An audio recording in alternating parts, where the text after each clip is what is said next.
Okay, so let's start with this. I have a couple of suggestions about what you've done here with this cartoon lip. Um, and like I always talk about, just to get rid of it, please, because you don't need that. That stems from like a history in doing lips like this, where you put the lip in there. This is not anatomy. This is like a symbol in your mind when it comes to some. When I say lip, you see something like this. And when you render realistically, and you want to be like, like everybody else, rendering and drawing realistically, please, please do not do that. Look at an actual reference of lips and see if lips do that. Lips do not do that. Lips have fat all the way from one end to the other. Sometimes it can be thin, sometimes it can be full lips. It doesn't matter. They just do not have that line. What they do have to represent the compression and the sort of the stacking, they have little corners that sort of show that the person is smiling, just like this. And and of course you were compensating with the lack of smile by adding in those lines. All you really have to do is make it smile just like this. Actually, what lips actually do when they smile. As for the eyebrow, you want to make her look like a badass, kind of sinister, but you also don't want to do an exaggerated eyebrow expression as if it was a cartoon. You want to do a little bit like she will look stern, she will look like a troublemaker, but it won't look like a cartoony. I have a cartoony background, I think, whoever this artist is. Please make sure not to use cartoony symbols or expressions or symbols on realistic rendering. There's some stuff you're going to have to sacrifice. So where this eye would be, it would be looking up um, for a very specific reason. She's basically posing for a camera. You're not going to have a character look away into the distance behind the photographer, because that just disrupts the line of sight and the focus and the whole point of the photograph, unless it's like intentionally like editorial and you're trying to piss off the audience. But because she's such an exhibitionist right now, you pretty much just want her to looking at the viewers, and that will sort of create the effect of her looking from beneath her brows. It's kind of like seductively, so that you can continue that whole theme of kawaii Japan, badass chick. Okay, so just like that, the expression automatically, I know the eye is looking in a different direction, but automatically we kind of see like a more sort of, what's the word? It kind of incorporates, no, it kind of involved. She becomes involved in the whole presentation. You also want to increase the size of her eyes to accentuate the beauty. Oopsie. Increasing the size of the eyes and scale.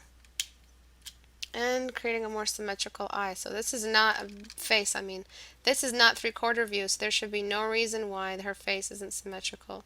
If she was in three-quarter view, her face would look very, very different. Shrinking her lips. And her whole head is very, very small compared to the rest of her body as well.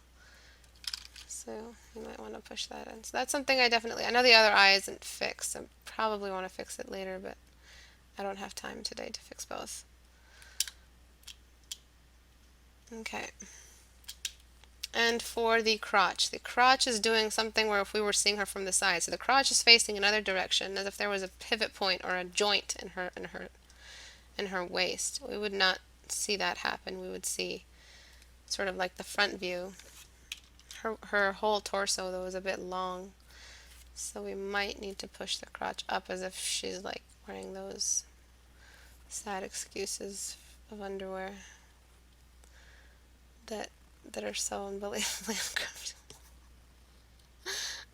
uncomfortable. Okay, so I'm just pushing her crotch up because her torso needs to be shorter. It's too long. If I push it any down, she kind of looks like she's really long, like stretched out. Okay, and then I'll paint that So it would be like that. We would not see one side of the butt cheek. Maybe you'll see the other side, but again, don't push it. Don't like sometimes artists like literally draw a face looking down, but they're so desperate to show the crotch. They draw the boobies. They will do anything just to show that the crotch is happening and you've got that butt and you've got the lines, and then even if we're looking at the top of the head, they will find a way to show us the bottom of the crotch. Like some people are so pervy with their art. I'm not saying you are. I'm just saying like don't overdo it. If it's not visible, it's not visible. Give up. If it is visible, just, suggest it a little bit. Don't depend on it to carry the intrigue of your painting. You're doing a portrait. The portrait should be pushing it, not necessarily the crotch shot. Okay. I don't know what reference you used, but this is kind of, her lack of chin is making her look like a baby, so you probably want to bring in some chin highlights.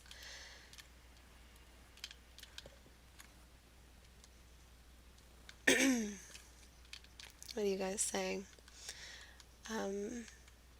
Male artist, exactly.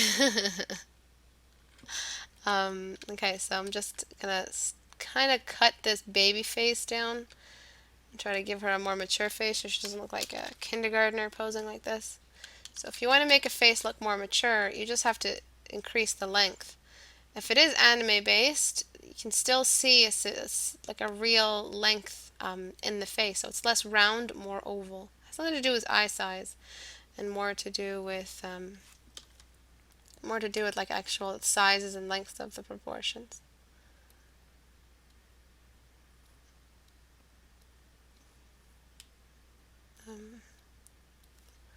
It kind of looks like she's a little older. Before she looked a bit young. Wait, what the fuck? Where's my... Oh, son of a bitch. Okay, so I gotta do it again. Okay, so increase the length.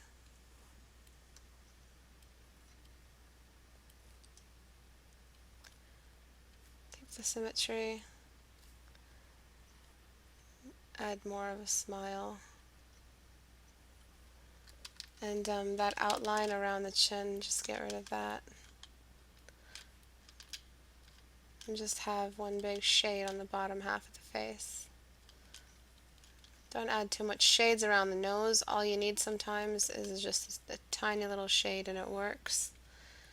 Or just throw a shade over everything and then bring in your highlighter only where you need it. So cheekbones, milk mustache, and chin. You might also want to throw some more shadow from the hood onto everything here.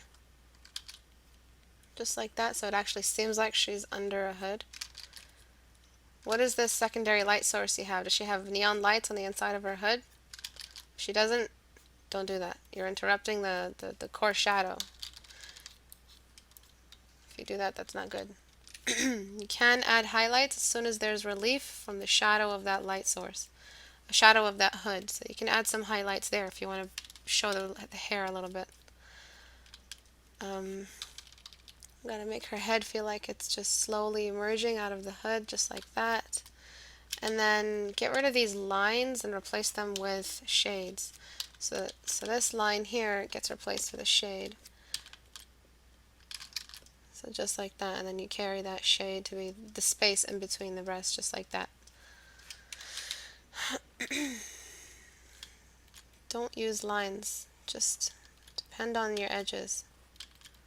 It'll give you a more realistic looking anything. And then the shadow of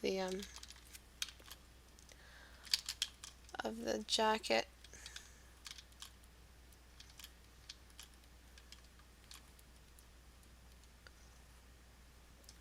So just get rid of those lines, replace them by having edges that are not blended together to show surface areas that are being illuminated versus surface areas that are not being illuminated. There's the fat of the belly. And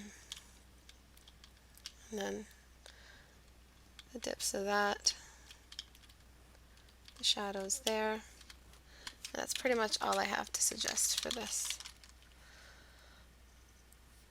So before, after. The expression is a little bit more believable and realistic, less cartoony. I don't know why she was looking in that direction before, but she should be looking forward towards the photographer. We've replaced some lines and fixed the proportion and perspective on the lower half of the body, and it looks a lot more believable now. So I'll flatten that out. Hope those helped. Let's look at something else. I think they find the way. I think they find that way because if they were more together, they would look like implants. They should be a little bit closer together. They were a bit distant from each other, actually. So I do agree with whoever said that they're a bit too far apart. Um, uh, um, Alright, so nobody's talking to me. As for this, we need some atmospheric fade here, and we need to bring down some of those really thin lines you used. So everywhere else we've got these beautiful sort of values, and then all of a sudden we've got these, so yeah, we need the light source there, because look at this cast shadow, it's coming off the building, I think. That means that this part of the building is at least getting some light, but it wouldn't be blue yet. It would be like gray, so let me do that first.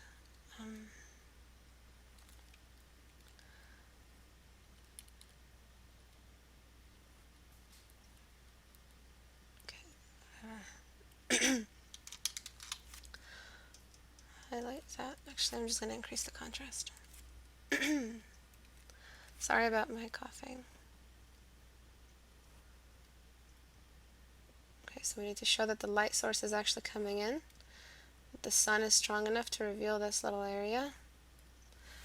Alright, and then what's next is atmospheric fade. So we need to show that this is a pretty high building. So we need to apply some fade to it very, very delicately to show that it's a bit high in the sky. And this might not happen in real life, but it happens in the painting to assume height. We use it, even if it's not there really. We use it anyway to push the believability.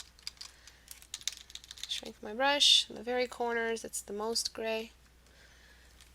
I'm going to add just a little bit of the same thing just in the tops of this. It's not going to be just as severe an atmospheric fade. There's also atmospheric fade, not just how high you go, but how distant you go on the ground. So this definitely has some atmospheric fade on it, and more near the top, because that is the most distant spot. And you see how they instantly feel like they're in the sky.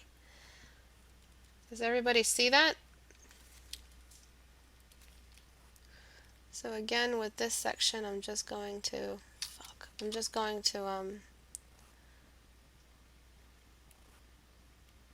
son of a bitch.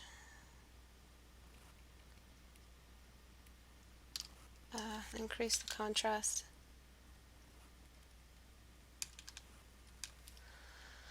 Filter, image, mode, whatever. Adjustments, brightness, contrast. So brightness, contrast. Feels like the sunlight is really has a role to play in here, in this landscape. And I recommend throwing where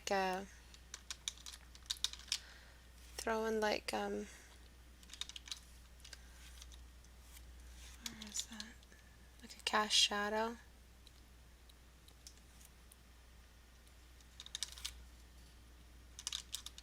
So just like that instead, so we actually have the cast shadow of something nearby. I'm not sure if that makes sense. That cast shadow would be a different shape.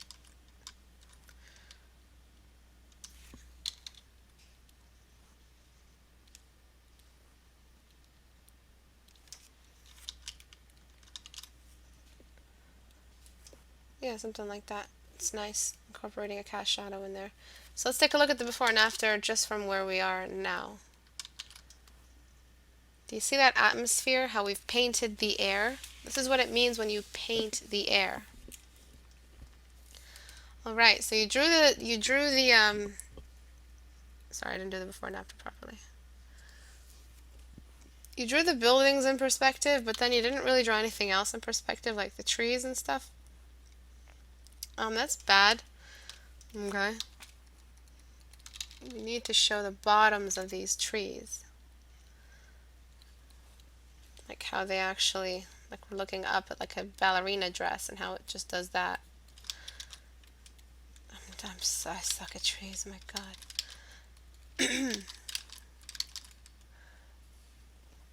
Like super low in patience today because I'm a bit tired. So I'm very sorry if I sound like a total cunt. Whoa, I'm sorry, I should not say that word. God damn it.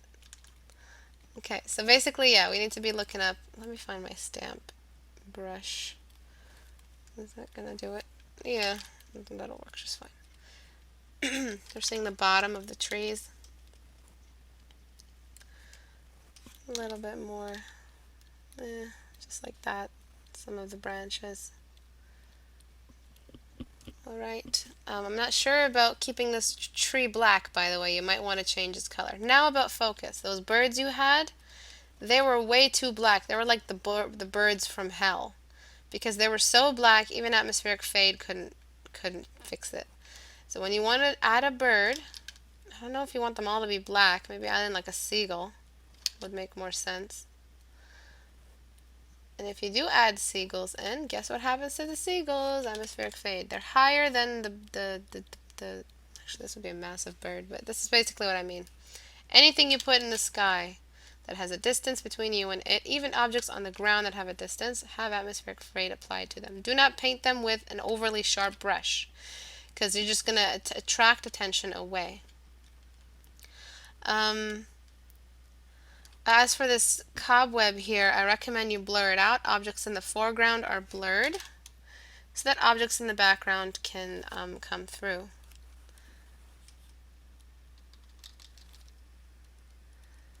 Is this working? So blur that away. Blur this entire foreground. Duplicate layer, filter, blur, blur. It's not by a lot, it's a very minimal amount. And then erase away what you don't want blurred. That way the attention stays to where you have colors and intrigue and interesting stuff. You're not really confusing focal points. Again, change that black. That black is just demonic. It's taking over the whole image. Objects in the distance also have blur, and they're also subject to atmospheric fade. You might want to increase its size so that it feels more like these birds are way too black. They don't look like, we shouldn't be able to see birds from this distance. It's just not going to happen. These trees need some shading because again the light source is on that other side of the image. So all of these trees should be shaded, and only their tops, those very tippy tops, and those areas where the light is touching, those are the areas that get some illumination. Some trees cast shadows on other trees, so this is the cast shadow of that tree. What else? Other than that, I think it's pretty good. Everything seems okay. Make sure not to make writing too sharp. You just want to balance everything. You don't want to make it about one thing when you're doing a landscape. If you do one thing that's too sharp, all the attention will ever go to that. You also have outlines here, which you don't really need. Replace them with a shade, a solid shade.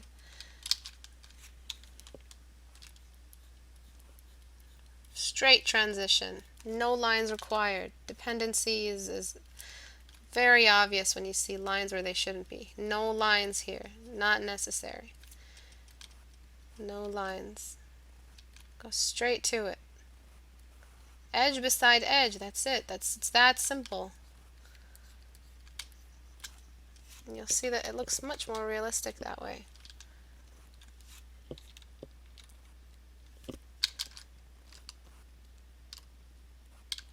So that black, you should make it like a faded kind of dark green where there's leaves, and a bark color where there's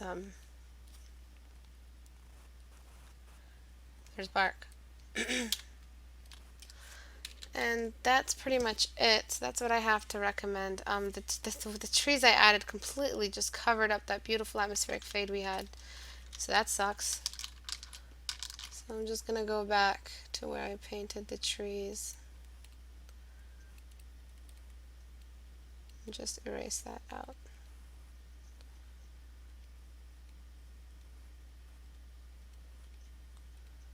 Okay. See you later, tree. Just don't forget about the trees, though. I did erase it, but don't forget that the trees, we're seeing the bottom of the trees going up. We're seeing worm's eye view. Right, so I don't know. It's just this tree got cut for the electrical cords, as they like to do. Okay, so before, after. You see when you paint the atmosphere, it's like you're painting the light source. It's like you're actually painting where the light source is traveling. And that's the oxygen, that's the atmosphere, the humidity, the thickness of our sort of air in the image and how it affects the image. So before, yeah, I'd remove the tree. You don't really need the tree. Good suggestion, Draken, as always. You don't need the tree. Welcome, Draken. And merge down. Alright, so let's see. Okay, now for this. When you guys paint eyes, some of you think, and you did it well here, you did it. Some of you think that any shade that goes on this side and this side, when you do 3/4 view, and the light's coming from this side, it's going to be dark here and dark here. It's not true. It's going to be light here, dark here, dark here. This is not symmetrical. This is just the light responding to the eyes responding to the light source. So the same thing kind of happens in this painting. You did it a little bit, but you didn't do it all the way. So what we need to do is keep reinforcing the presence and angle of the light source. So what happens is any areas that are facing the light get light. So that's one big, big, big light spot right here. One tiny little stroke, guys, and the whole image is different. Okay, one light over here. Not that right. Just over there. Nice, beautiful light. Shape it to match, of course. Darks on this corner that don't necessarily have to travel around the whole eye. Darks on this corner here. And I'm just going to take a second to compliment this whole painting. It's so beautiful. Just one second. Darks, lights on this side of the eyeball and lights on this side of the eyeball. Remember, the eyeball is a sphere. And it's just like any other form study. It's going to be illuminated where there is light. There's also a cast shadow over this area, so it's not completely illuminated. Okay, and now symmetry. These eyes are almost too similar in size. What happens is compression. The features compress in 3/4 view. I'll show you in a second. Also, these eyebrows need to be realigned to the symmetry line. And another thing you guys like to do is beautifully draw this 3/4 view cheekbone, and then the other side just gets the mumps. Please, if you're going to draw a cheekbone that is at an angle that is pronounced, that is a very bony cheekbone and also very beautiful, don't forget to do it on the other side. Please, like for me. For no one, if not for you, do it for me. I can't, like, I'm trying, I'll always try to find the best way to convince you guys to do this. To convince you guys to remember. There's some of you who've been here, it's like every day for the past 6 months in this class. It haven't lasted that long, but some of you already know this rule and some of you don't do it. But for those who watch on YouTube, who watch me regularly, please, like, don't just watch me critique. Take notes so that you remember to do certain things or not do certain things. So I'm just trying to match the cheekbones here. 3/4 view is a very tricky, it's the hardest one. It's the one that is hardest for me to teach because it's just so hard to go inside someone's brain and just show them how to rotate. It's the hardest for a student to learn, and it's got different kinds of angles. So you're either doing 3/4 view from the light coming up, and that's how you draw faces. So when you draw faces front view, the light's always coming from the top. For some reason, when you guys do 3/4 view, the light always has to come from the side. But you paint it as if the light is, so the shadow of the nose is going that way instead of going down. And the lights on the eyes are going down instead of going that way. So you guys mix up. So always remember, ask yourself, are you doing the right kind of shadow for the right kind of light source? Are you sharing light sources? Please don't forget to ask yourself where the light source is. Some of you just completely neglect it. You think you can draw if you didn't have eyes that could translate light to your brain? No, you would not be able to draw without your eyeballs or without light entirely. So please don't forget that. It's just like that's what it is. Drawing equals studying light. Just going to give a bit of a parting in her hair, trying to keep the painterly look going. Beautiful brush strokes, by the way. They're just so pretty.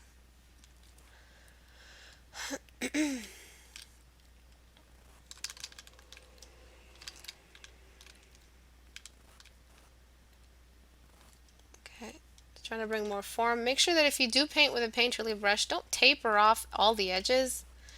Keep some of the edges sharp, you know, like where they would naturally be sharp if we were to use a brush. If like the hair was detailed.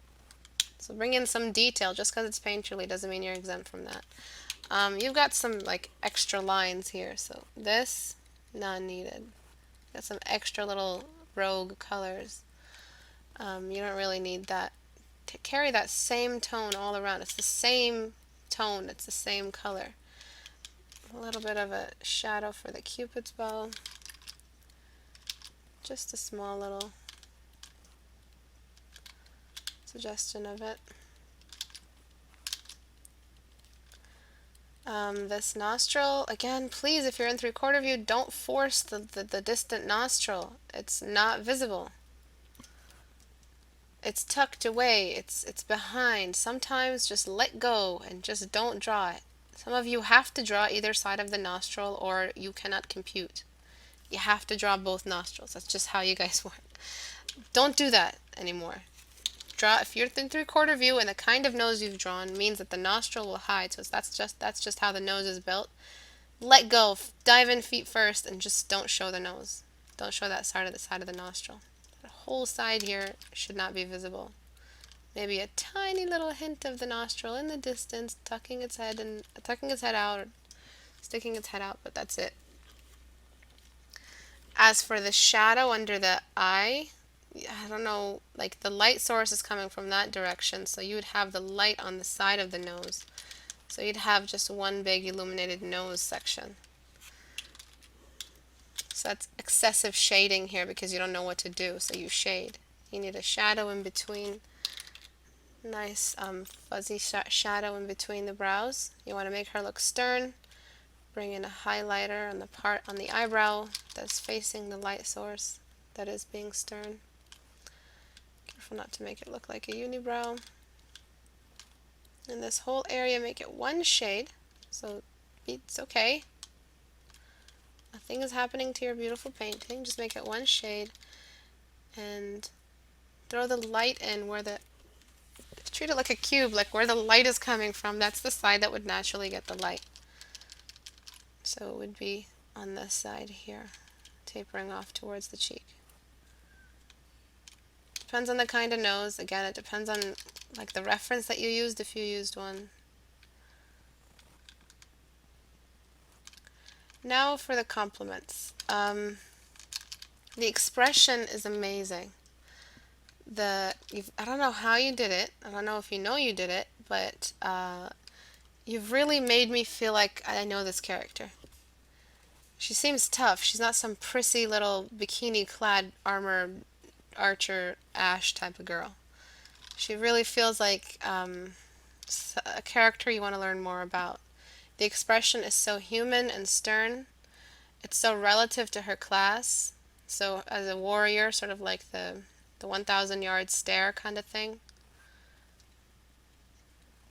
I really feel like this character is extremely relatable. Just tucking the corner of her lip in, because look how far it went. It was in between the eye. It was in the middle line of the eye, which is too far for three-quarter view. So amazing job with that. I really love, like, I felt it instantly how relatable this character is. Like, I just stared at it when you submitted it. So continue that. Whatever you did when you were thinking about this character, whatever was in your mind. Maybe you're just really good at the three-quarter view and you did it accidentally. Maybe you were calculating an expression. Whatever the reason is, I'm just going to cast a shadow. Whatever the reason is, keep doing it.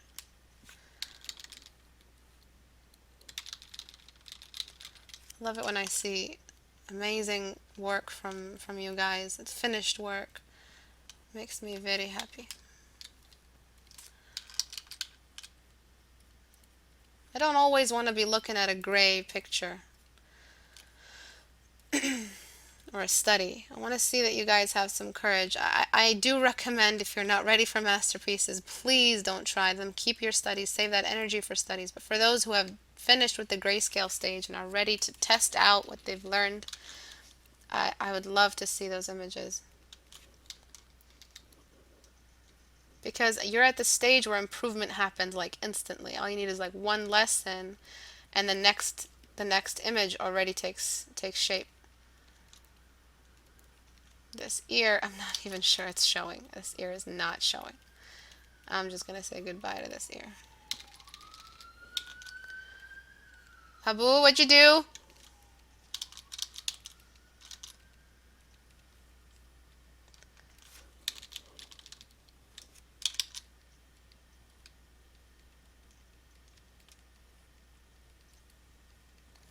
Okay, so just cleaning it up just a little bit. The cops are after. That's the Twitch cops. In case. Bad joke. Bad joke, Istebrak, shut the fuck up. A little bit of stray hairs. Not tapered, but just a little straighter. Maybe this is too clean for your taste. I'm not sure. You had the ear there. So you do it in your way. You do you. Alright. So let's see what you guys are saying.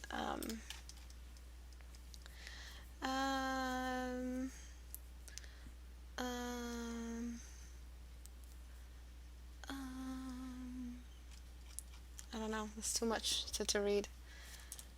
They heard me swearing. Oh no. Oh no. Oh, Long Johnson. Okay. So we fixed the cheek. I guess you were trying to do secondary light source. Secondary light source, you don't bring a line. It's kind of something like that, that's what you did. You actually have to shade that whole area in. But that has to be like, the secondary light source has to hit everything. So if it was just hitting that one side, just cut it out. You don't need it. It's just a distraction at that point. Okay, so before, you see that extra taperedness I'm talking about with the hair? When you use textured brushes on stylistic, that's pretty much what I mean. If you do it too much, the hair just always looks like it's like fuzz. You want a little bit of sharpness. Before, after. Okay, and yeah, three-quarter view. I could change this eye just a little bit. We're kind of seeing this eye as if we're looking straight at it. You could show us the sides of this ball. But again, it's not perfectly realistic, so I wouldn't worry about it. Does everybody see the difference? What you did here with the armor, it's not. You did it the opposite way. So we place light on the inside of the armor, on the side that's facing up.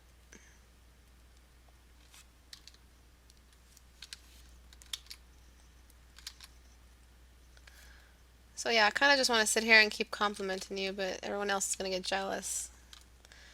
They're going to pick you last for gym. I don't want to do that to you. Everyone's gonna be like, yeah, teacher's pet.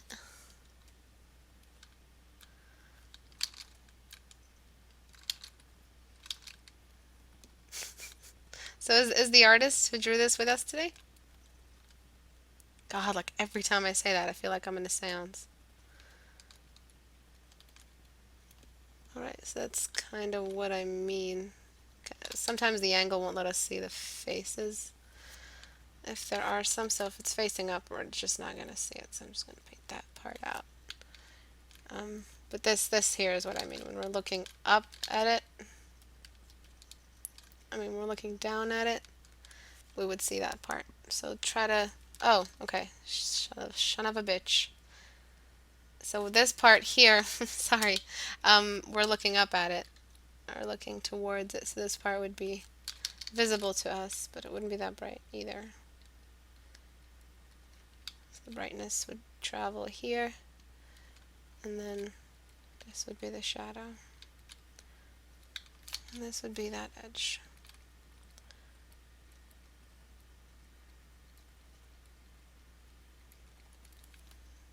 Yeah.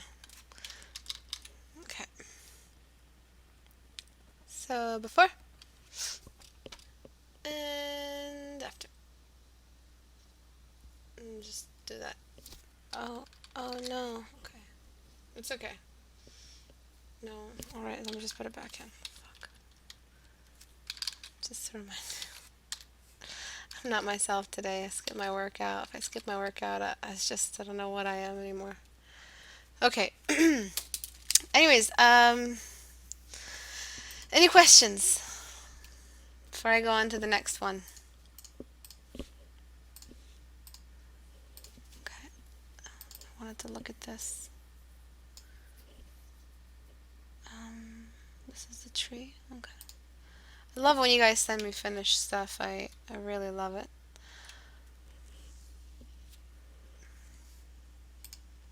Is this real life?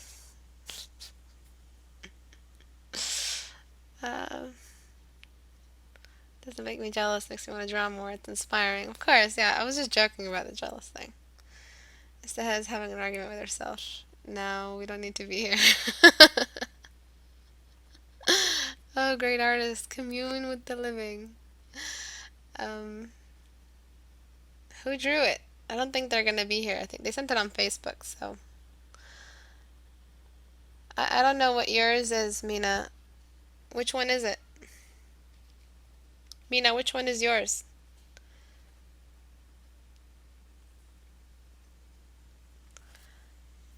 Okay, so I'm gonna get my brush, my soft brush. So all this needs, the only thing this, oh my god, I'm so bad. Oh my god. Oh my god. Okay. I hope none of you caught that. Holy shit. Okay, no, not even, Draken. What are you talking about? The only thing this needs is some core shadows and some core lights. So we're going to treat it like a sphere. A sphere has half of it in shadow if it's facing any given light, so any direction. So I'm going to do that. I'm going to throw half in shadow. I'm just going to throw a shadow on it just like that, and then I'm going to erase away what I don't want. Oh fuck, I think there's a mosquito on me. Okay, so the chin is getting a little bit of light. It's part of the lip. Okay, so that's done. I'm going to get rid of this edge because everything is pointing down. The leaf, the neck. I don't know why you have an outline around the nose. You don't need it. We just need some core lights and core shadows. So meaning forehead, the cheekbone, the milk mustache,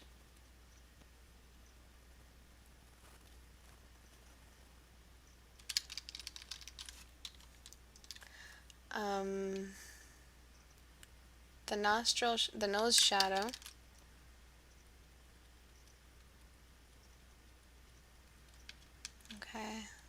then that goes all the way down. A little bit of, tiny bit of shading on either side of the nose, but not really, because Asian noses tend to be a little bit low in altitude. I'm going to do some color correction. So I'm going to get the color mode, and I'm going to choose one skin tone and keep it consistent throughout. So you've got like greens where greens shouldn't be, you've got like some purples, and I think you just threw them in there hoping they'd mesh together. That's not good. I'll zoom out in a second and blend the cheek out and blend this core shadow out, but I just want to get them nice and sharp and then go in and change. So yeah, this is a bit sharp, but it's okay. I want to send the message across exactly where these core shadows are to keep this face looking realistic.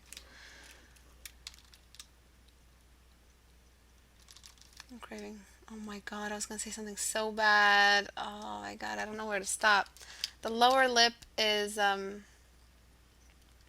illuminated because the light is on it. Again, more color correction.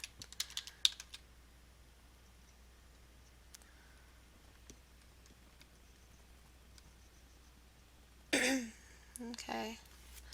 And then now to do the eyes. Asian eyes are hooded, so it means that the light reaches them all the way at the top.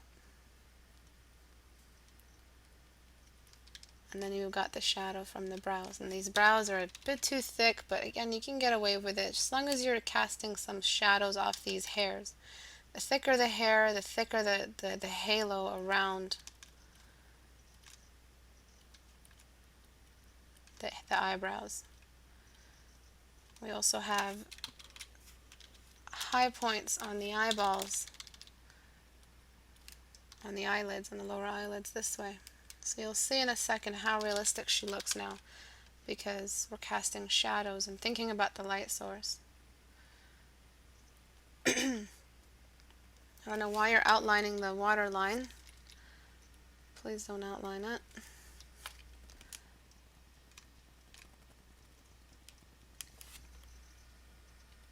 Oopsie. A little bit there.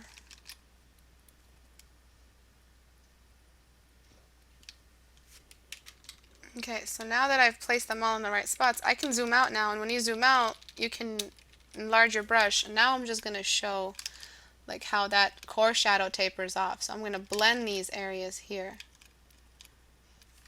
It's too much opacity. I'm just going to blend them up nice and round, just like the Asian faces. It's a very signature thing, the nice cheekbones that sort of connect to the face flawlessly. There isn't much of that. It's just roundness. It's one of those signifiers of a particular race. That and the hooded eyes on the bottom and the top. I'm going to cast some shadows here as well.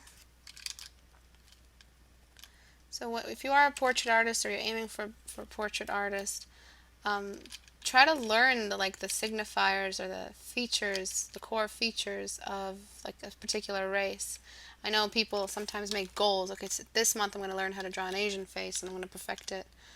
And it's kind of just, it's the same. You're not changing how light works. That's a consistent factor. It doesn't matter what you're painting, a triangle or a horse. The light works the same way. Materially, it works different. On materials, there are different little patterns, but essentially, it's the same thing. It's just about learning features and measurements. Cheekbones need some brighter white, so I got a whiter yellow over here, a little bit on the chin. I'm going to soften this, and that someone mentioned that the cheekbones were a little bit squared. You can keep the same squaredness on the cheekbones, just make sure that they fit with the neck. Like the neck seems like a pencil compared to the width of that cheekbone. Or that jaw, sorry. So we want to, have I been saying cheekbone? We want to make the jawline match the neck.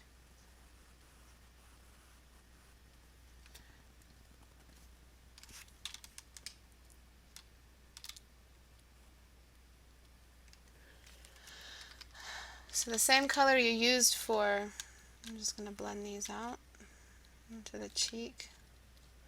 The same color you used for the light source on the face, that whitish yellow, you want to use that on the leaves so that you'll unify the light source. Just like that. I'm just going to throw a couple. Okay, maybe this one has a bend in it. Right? Now I'm just going to erase away what I don't need. It's a very delicate little change. What it's done is it's unified the light source between all the material. Flan. You might want to do this with a more textured brush. This pattern you used for the kimono is way too detailed. It's way more detailed than anywhere else on the body. So what you want to do is not that. You want to bring in a pattern that is not as detailed but still sort of discernible. So good job trying to like make a background. This is how you make a background. But if you want to learn how to make a background, just look at this image. This is really good incorporation of a background into a painting. You've chosen the right values and the right colors. But because you are, you're working with a portrait,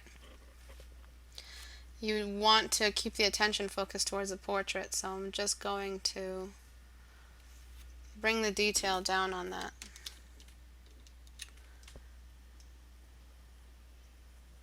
I'm just using like a filter. Just like that. So it's a little bit less detailed and like fractal than before. It's brighter, of course.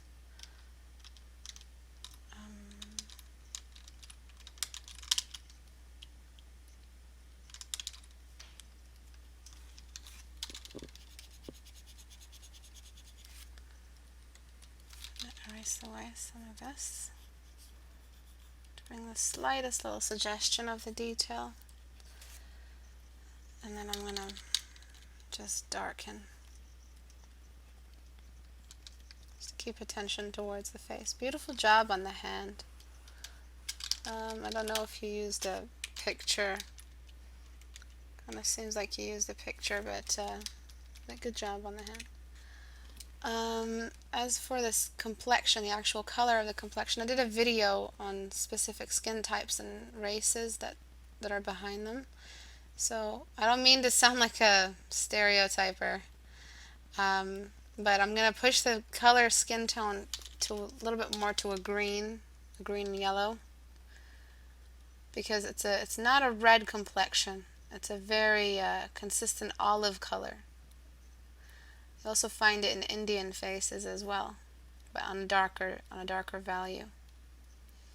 The reds are also a little bit more pink than actual red or orange.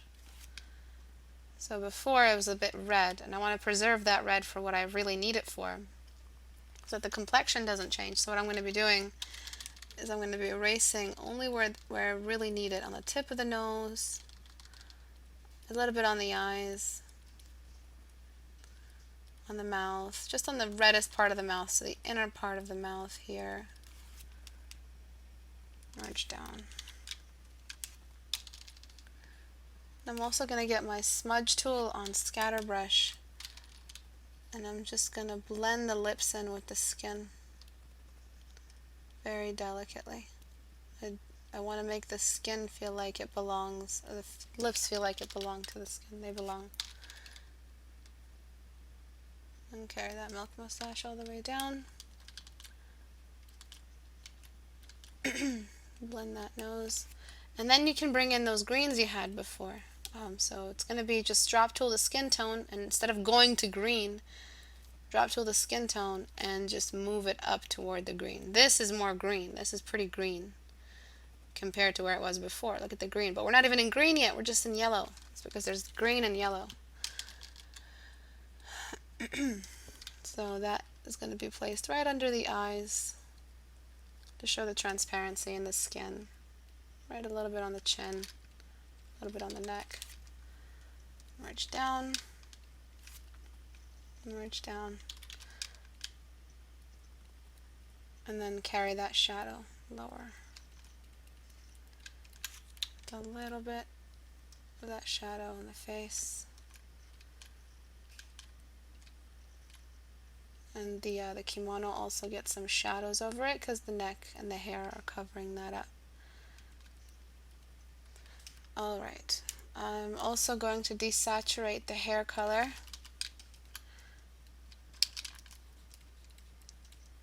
It's more of a white than a brown with the Asian hair. A white illumination. I'm almost done.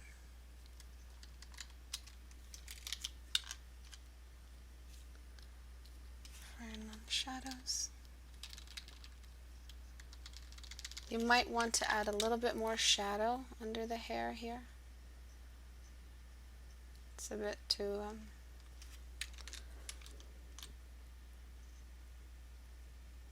short a shadow. Too shorter. Okay, so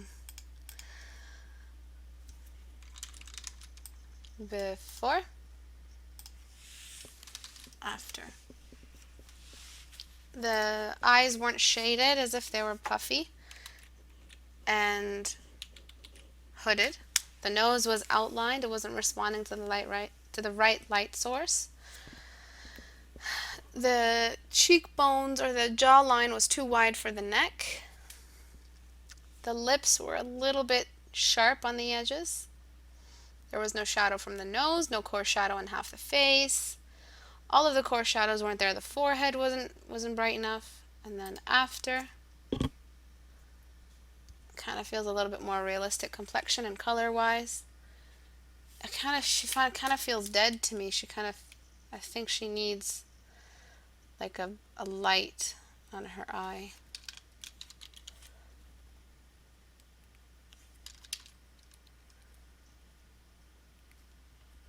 Something like that, maybe smaller.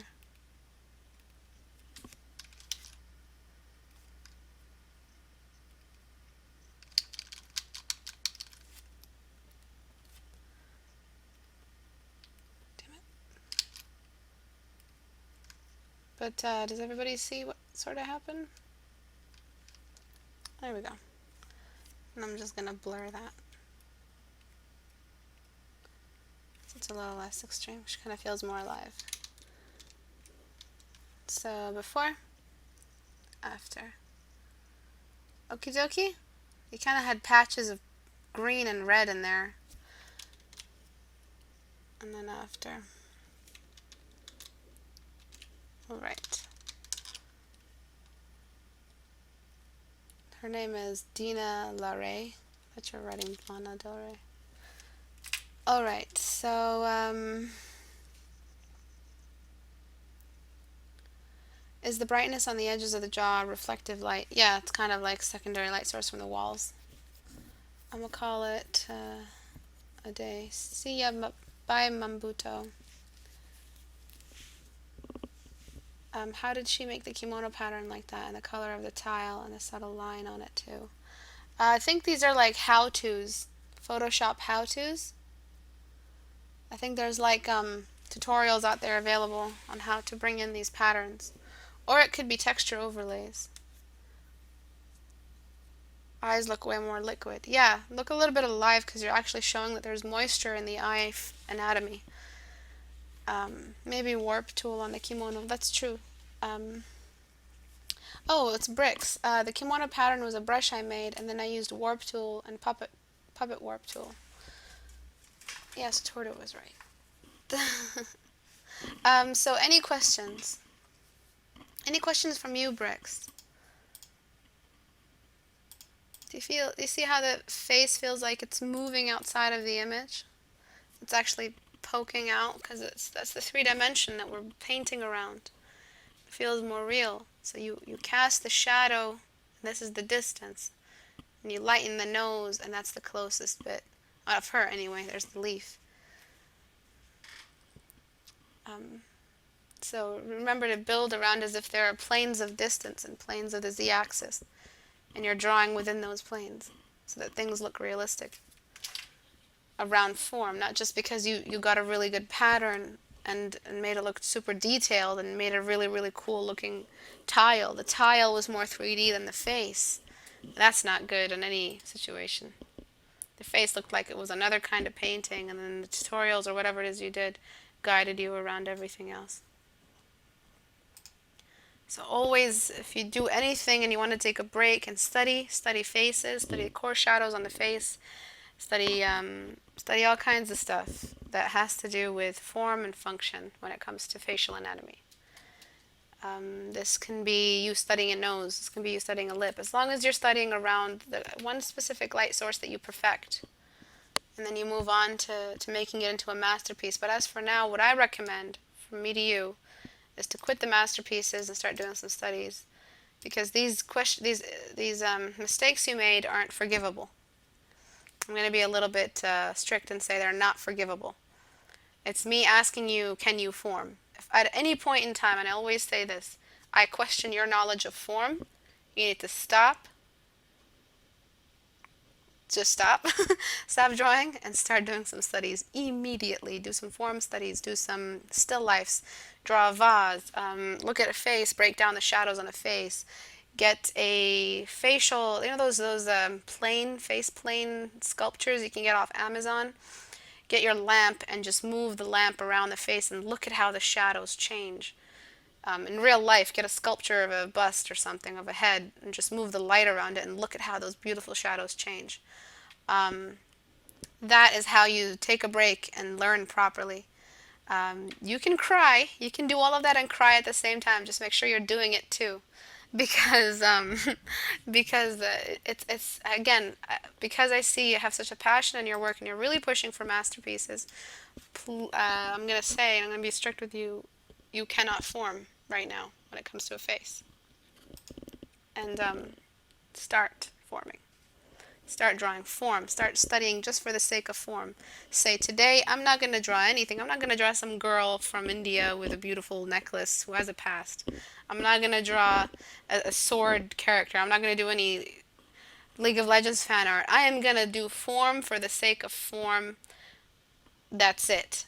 Because that's what's going to enhance every one of those masterpieces that you're ever going to do after that. You're going to draw them better. How to draw good is how to draw form properly and project it from a 3D image in your brain to a 2D endlessly 2D surface of a canvas. Basically, you lose a dimension. So Bricks, Bass, everyone else who's listening, you lose a dimension when you draw on a 2D surface. You're imitating a third dimension onto a 2D surface. It's artificial. It's not real. That's why it's so hard. If it was a 3D modeling program, the 3D modeling program would make it look real for us. It's got lighting programmed in it, so it can make your box real. But this is not like that. We're painters. We have to be the 3D modeling program. We have to bring in that third dimension and act like it's in there waiting for us. So a canvas isn't just a flat image, it's an open space within a box, and we're drawing stuff in that box. That gravity affects it, light source affects it, atmospheric fade, there's air in our 2D canvas, there's all the physics of this world waiting for us in a canvas of a 2D image. So keep that in mind. You're losing a dimension. MC Ista's on the mix, someone drop a beat. So bye guys. See you later.